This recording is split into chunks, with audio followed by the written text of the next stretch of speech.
Hello, and welcome to Mexico News Network's Daily Report. I'm your host, Mara Thompson.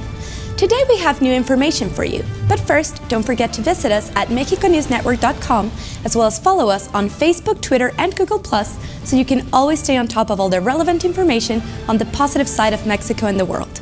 Let's start with today's show.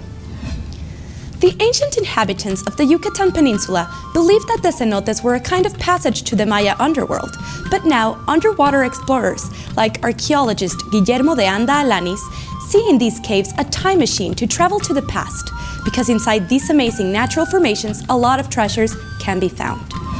De Anda Alanis, a National Geographic explorer, tells Mexico News Network that 5 years ago, he and his team were on an expedition to identify ritual places in the Yucatan Peninsula, and that while doing so, they found an unusual cave.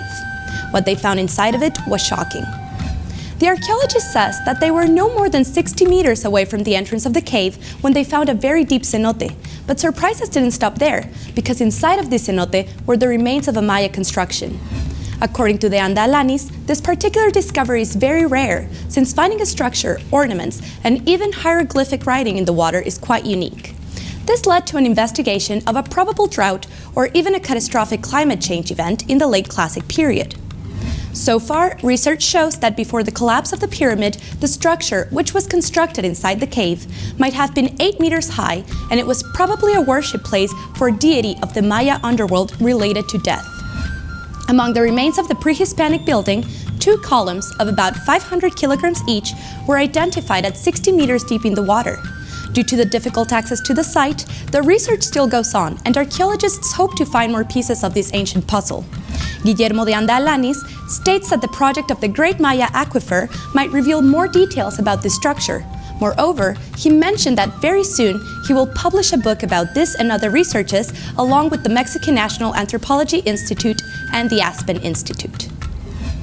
Every day, thousands of people cross the border between Mexico and the United States, mainly to work or study.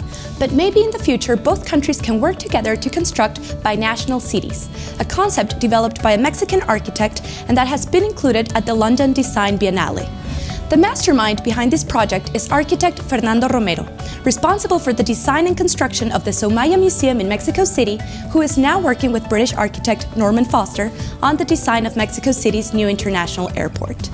Romero's border city blends into a single community the cities of Santa Teresa in New Mexico and San Jose and San Jeronimo in the Mexican state of Chihuahua.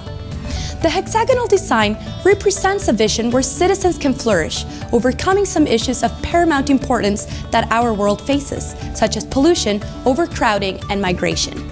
According to Christopher Turner, director of the London Design Biennale, the design of Fernando Romero will explore the idea of a charter city, which is one with an independent status, a concept first conceived by economist Paul Romer. This Mexican design of a binational city is expected to cause commotion at the event, where this year's theme is Utopia by Design, in commemoration of the quincentenary of the book Utopia, written by Sir Thomas More. Mexico has the honor to be one of the 30 countries that were invited to participate at the London Design Biennale, which takes place at the Somerset House from the 7th to the 27th of September. Alfonso Cuarón, the Oscar-winner Mexican director, will return to Mexico to film after 16 years of absence. This will be the first movie that he makes in his native country since the iconic film Y tu mamá también, starring Gael Garcia and Diego Luna. The production of this new motion picture, which is still untitled, will start at the end of the year and will be written and directed by Cuarón under the production of Participant Media, the company that was also responsible for Spotlight, Oscar winner for Best Film in 2015, Contagion, and many others. Alfonso Cuarón said in a press release that this is a very valuable project for him, as it is his first film in Mexico after so many years, and unveiled his excitement to work with the team of Participant Media. This is the first film of Cuarón after Gravity, which won 7 Oscars in 2014, and it will tell the story of a middle-class family in Mexico City in the early 70s. The new film will be produced by Cuarón, Gabriela Rodriguez, and Nicolás Celis, and will have Jeff Skoll, David Lind, and Jonathan King of Participant Media's executive producers. The cast and the title of the film have not yet been released, but we can expect to have some more information on the project soon. This was all for today. My name is Mara Thompson, and this is Daily Report by Mexico News Network. Remember to follow us on our social networks and to log on to mexiconewsnetwork.com for more positive information on Mexico and the world. Thanks for stopping by.